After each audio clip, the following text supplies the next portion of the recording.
Então, olá pessoal, né, iniciando aqui a nossa segunda aula.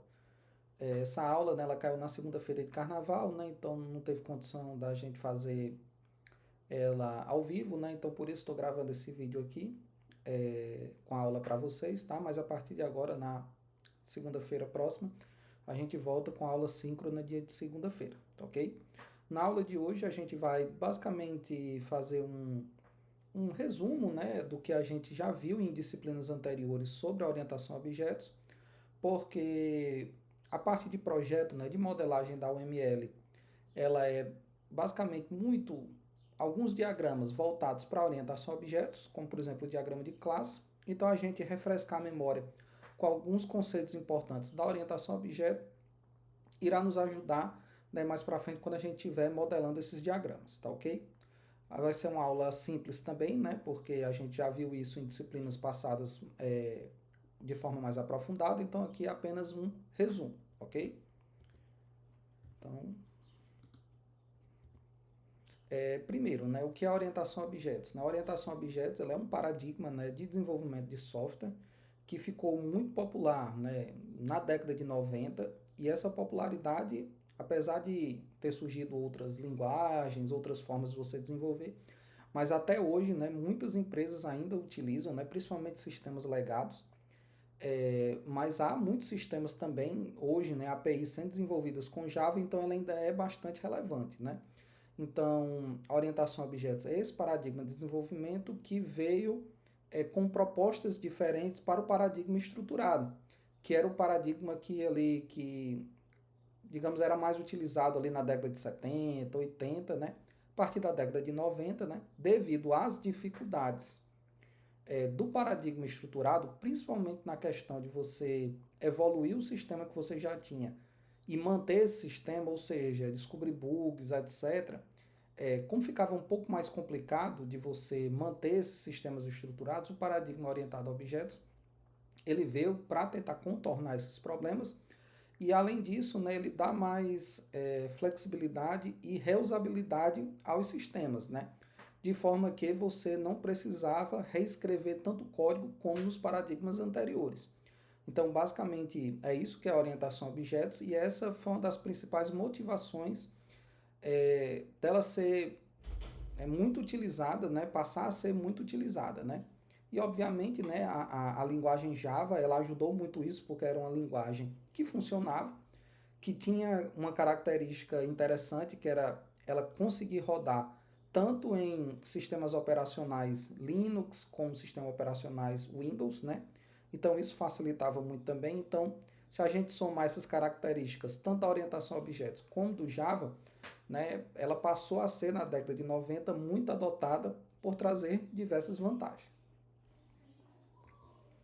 Então, iniciando aqui a nossa revisão, né?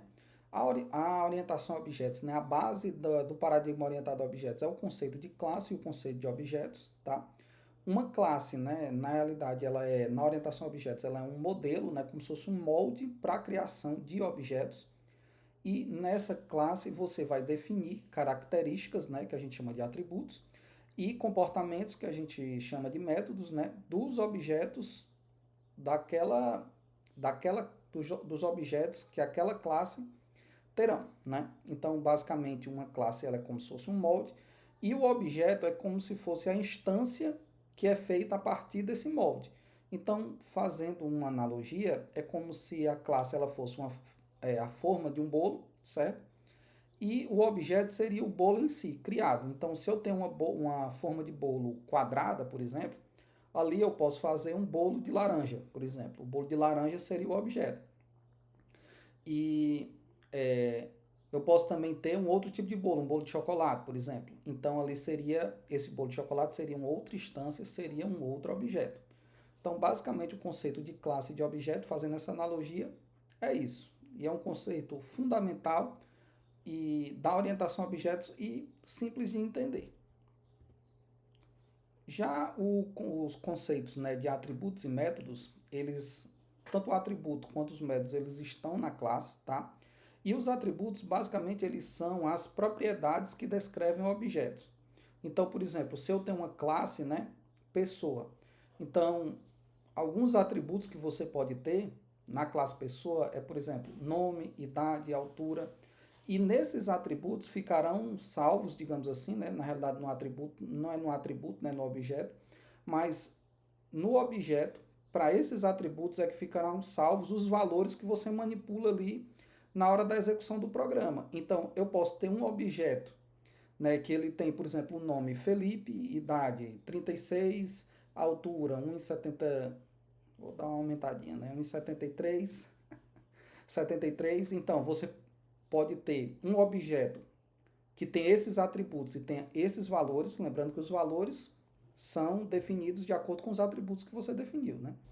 E você pode ter um outro objeto, por exemplo, sei lá, Maria, que seria o nome dela, né? Idade 55, altura 1,60 m. Então isso aí seria um outro objeto com outras características, com outros valores para esses atributos, ok? Já os métodos, eles são as ações que um objeto ele pode fazer. Então, no caso de uma pessoa, por exemplo, aqui, né, ele tem os métodos aqui falar, andar, correr. Na prática mesmo, em um sistema real, por exemplo, digamos você tenha uma classe chamada discente, que são os alunos da universidade. Então, quais são métodos comuns que você vai ter nessa classe? Por exemplo, cadastrar discente é um método comum, que é o método que vai receber os dados da tela, salvar eles em um objeto e persistir esse objeto na base de dados. Um outro método que você pode ter, que é muito fácil de você ter, é tipo listar todos os alunos. Aí ele vai o quê? Vai ser um método que vai ser responsável por quê? Por ir no banco de dados, pegar todos os alunos e devolver para a interface, para que você renderize ela numa lista e a pessoa veja. Outro método que também pode ter é calcular IRA do discente. Você pode ter um método desse, que ele vai calcular todas as médias que você tem em todas as disciplinas e dar o resultado de um IRA. Então é um método bem comum ter também. E por aí vai, assim, tem uma infinidade, né? Para cada entidade você vai ter os seus métodos específicos.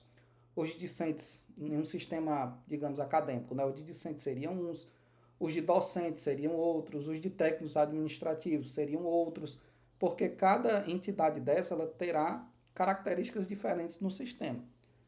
E caso você tenha métodos comuns, a gente vai falar mais para frente, né, que provavelmente a gente utiliza herança para não ter que reescrever todos esses métodos novamente. Pronto. A base da orientação a objetos é o conceito de classe e objeto.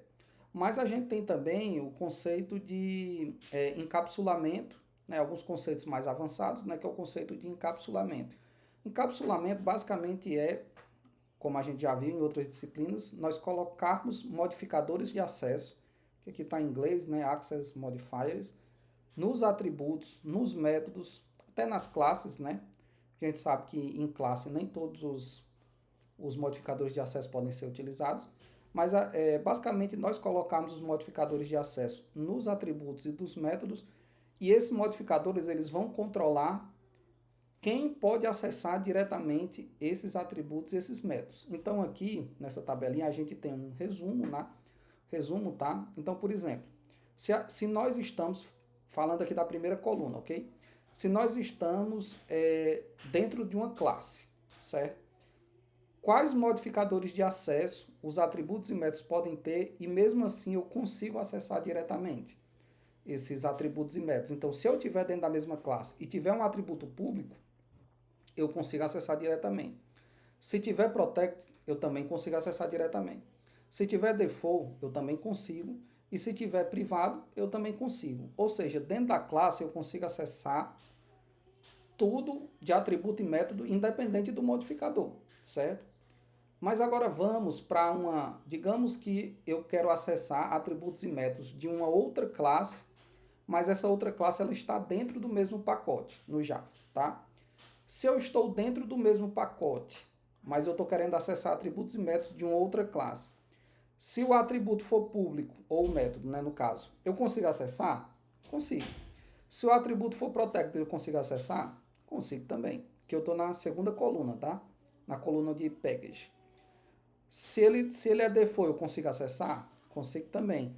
Agora, se o atributo ou método é private, eu consigo acessar? Não, eu já não consigo acessar, certo? Vamos agora para a terceira coluna aqui, né? se eu estou numa subclasse, ou seja, numa classe filha. Se o atributo da classe pai, ele é público, eu consigo acessar? Consigo. Se ele é protected, o atributo e o método eu consigo acessar? Consigo também. Ou seja, eu estando na classe filha, se eu tiver atributos e métodos na classe pai, eu consigo acessar. Agora, se o atributo e o método ou o método for default, na classe filha eu já não consigo acessar. E se for privado, na classe filha eu também não consigo acessar os métodos públicos e privados da classe pai.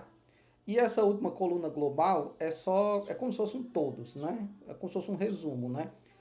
O único atributo que eu consigo acessar de todo canto é o público. Todos os outros eu não consigo acessar de todo canto do sistema. Todo canto do sistema que eu falo é de classes filhas, de classes do mesmo pacote, de classes de um pacote diferente, etc. Então, basicamente, esse aqui é um resumo que a gente tem sobre modificadores de acesso e encapsulamento dentro do Java, né?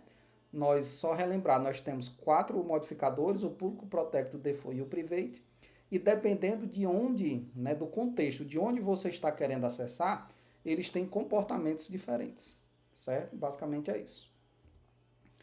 Nós também vimos, né, e é um dos conceitos principais aqui da orientação a objeto, que é o conceito de herança, que inclusive é o conceito que permite que a gente reutilize muito código, né, muitos métodos, né, a gente reutiliza esses métodos e tem essa característica que a gente falou que a programação estruturada ela não tinha, que é de reaproveitamento de código. A herança na orientação a objeto, ela nos permite isso, certo? Então, a herança basicamente ela diz que você pode ter uma classe, pai, e você pode ter classes filhas, né? E você pode ter uma hierarquia dessas classes. E por meio, pessoal, vamos lembrar de uma palavrinha chamada extends, né? Que a gente utiliza lá no Java. O que acontece? A classe filha, ela herda todos os atributos e métodos da classe pai, desde que os modificadores de acesso o permitam, né? Então, digamos que eu tenho uma característica na classe animal, sei lá, nome. Se ele for público ou protected, a classe mamífero e a classe ave elas já não vão mais precisar declarar esse atributo nome. Por quê? Porque, devido à herança, ela já passa a ter esse atributo dentro dela também, sem precisar você digitar novamente lá no código, certo? Da mesma forma, se você tiver características e métodos nas classes mamífero e ave, classes, aqui eu vou chamar de netas, né? Classes filhas dessa classe mamífero e ave, eles também vão herdar essas características, e não só as características de mamífero e ave, a característica de animal também. Então, assim, se você tem uma hierarquia de 10 heranças, né? Se você tem essa hierarquia, se o atributo ou método for público, todas as classes abaixo dessa hierarquia vão ter esse atributo também, porque os atributos eles são passados, né? Dependendo do modificador de acesso, da classe pai para a classe filha, da classe filha para a classe neta e assim sucessivamente, ok? Então, basicamente, esse é o conceito de herança e lá no Java, a gente faz isso por meio da palavrinha extends, certo? Aí a gente tem outras palavrinhas também, né? Como vocês vão lembrar, que é aquela palavrinha super, né? Que você usa no construtor de uma classe para acessar o construtor da classe pai. E a gente tem algumas nuances, né? Digamos assim, quando a gente está trabalhando com Java. Mas o conceito basicamente é esse. O conceito de polimorfismo, que nós vimos também, que é um conceito que utiliza muito da herança, tá? Então, você tem uma superclasse, né, uma classe pai, e você tem classes filhas que herdam dessa classe pai. Qual é o pulo do gato aqui no polimorfismo, né? O pulo do gato no polimorfismo é você ter um método declarado na classe pai, e esse método ele ser sobrescrito nas classes filhas. Pronto, o pulo do gato do polimorfismo é isso. E o que é você sobrescrever um método? É você, veja bem, né? Quando você herdou esse método da classe pai, teoricamente você já pode utilizar esse método na classe filha.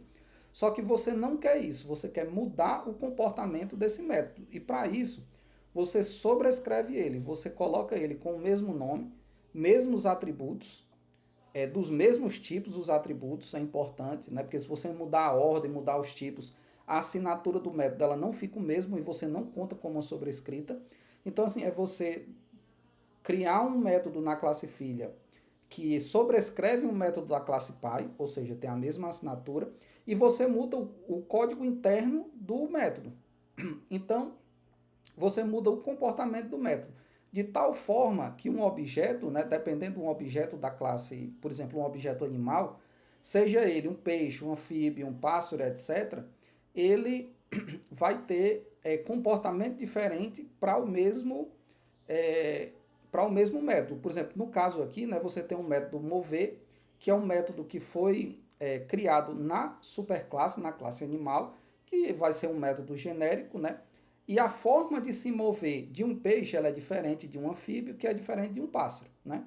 O pássaro voa, o peixe nada, o anfíbio pula, anda, corre, etc, né? Então, isso é basicamente o conceito de polimorfismo. Mas no polimorfismo, e assim como na herança, isso não impede as subclasses, né, de criar métodos específicos para, como é que se diz? Para as características das subclasses, né?